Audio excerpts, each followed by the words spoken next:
اور آپ کو بتائیں گے گوجرانوالہ میں اسرائیلی جارحیت کے خلاف عوام کا احتجاج، شہریوں، سیاسی سماجی رہنماؤں کی بڑی تعداد نے احتجاج میں شرکت کی ہے۔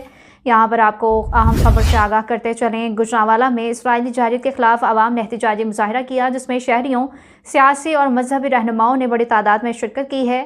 احتجاج میں شریک چودھری طارق مہر اور چودھری شاہ زیب طارق میر نے قیادت کی اور فلسطینی جھنڈوں کے ساتھ اسرائیلی مخالف نعرے بازی بھی کی اور حکومت وقت سے مظاہرین کا مطالبہ ہے کہ امدادی کشتیوں کو فوری رہا کیا جائے اور سابق سینیٹر مشتاق احمد کو فوری رہا کیا جائے۔ احتجاج میں شریک شرکاء کا کہنا تھا کہ اہل غزہ پر مظالم بند کیے جائیں۔ شرکاء کا مطالبہ ہے کہ سابق سینیٹر مشتاق احمد کی رہائی بھی کی جائے۔ مذہبی رہنماؤں کا کہنا ہے کہ اسرائیل سے تعلق رکھنے والے ہوش کے ناخن لیں، وگرنہ انجام بہت برا ہوگا۔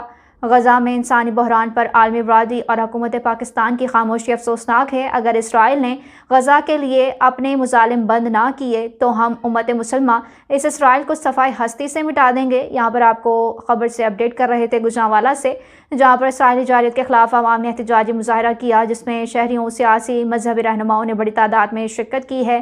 شرکاء کا کہنا ہے کہ امدادی کشتیوں کو فوری رہا کیا جائے اور سابق سینیٹر مشتاق احمد کو بھی فوری رہا کیا جائے۔